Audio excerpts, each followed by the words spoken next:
This is Tom Dillon, the Lifetime Liberal, and today is Wednesday, May 31st, 2017. The title of this rant is Burning Down the White House. So the White House is on fire. Let's take a look at three things that are going to be extremely pertinent coming up.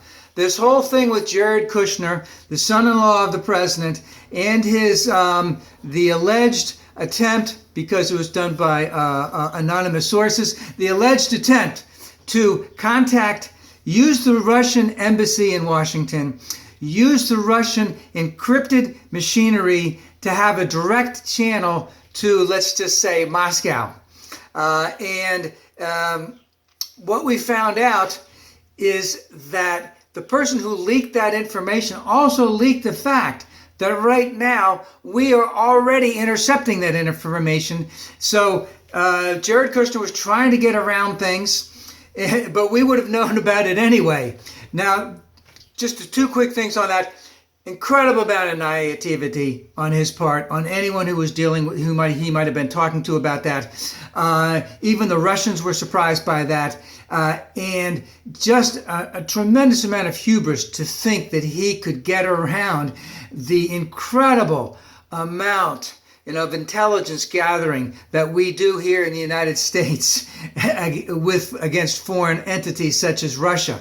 Now, the big result about this, it's going to help bring down the loser more. It's going to bring him down more. There's going to be drip and drip and drip, because there's going to be months of investigation with the House committee or committees, the Senate committees, and also the Justice Department investigation into this whole thing done by Mueller, which is a special counsel, and it's just not going to be good any way around.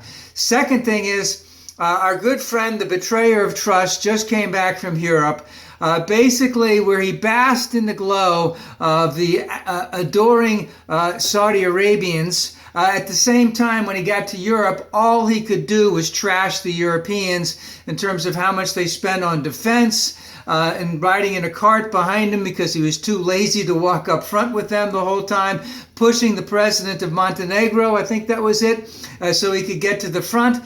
And also they worked very hard, meaning the Europeans, on trying to get that loser, because over 3 million people voted for Hillary.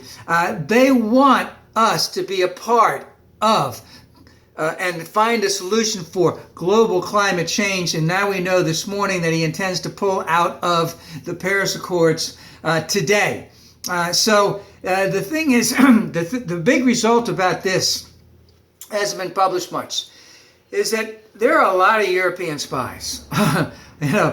France, Germany, England, Norway, Finland, etc., etc.